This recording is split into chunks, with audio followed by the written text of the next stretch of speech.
I first came to the Oval in the early 1950s, when they had that great side that won 7 successive championships. And I was just a youngster who lived in Brixton, lived a couple of miles away, and walked to the Oval as often as I could.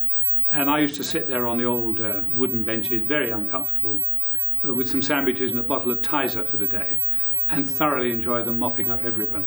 And in between innings, when the wicket was swept by the then groundsman Bert Locke, if the dust came up, the crowd was like Romans waiting for the Christians and the lions to be introduced, because they knew what Locke and Laker would do on that pitch.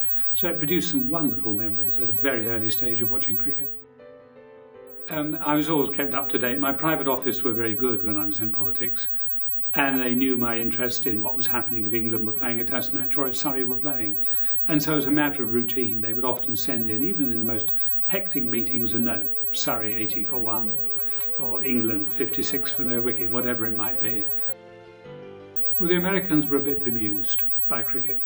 I tried to explain on one occasion to President Bush Sr., George H.W. Bush, how cricket was played and that you could play for 5 days and there might not be a result.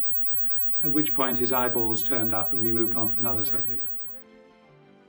Surrey has always been a second home to me. Even at the most difficult moments in life or politics, I've been able to come here, watch the cricket, be uninterrupted, enjoy myself, and be at home and be at peace.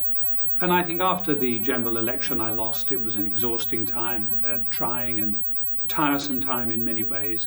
The obvious place for me to come was to Surrey and watch some cricket. And it's just a time warp. When you're watching cricket, if you're really concentrating on it, everything else drifts away. It clears the mind, and the whole focus is on the next ball and the way the game is developing. So coming to the Oval was a very obvious thing for me to do. The Commonwealth is full of cricket lovers, but there's a large part of the world outside the Commonwealth who know very little about it.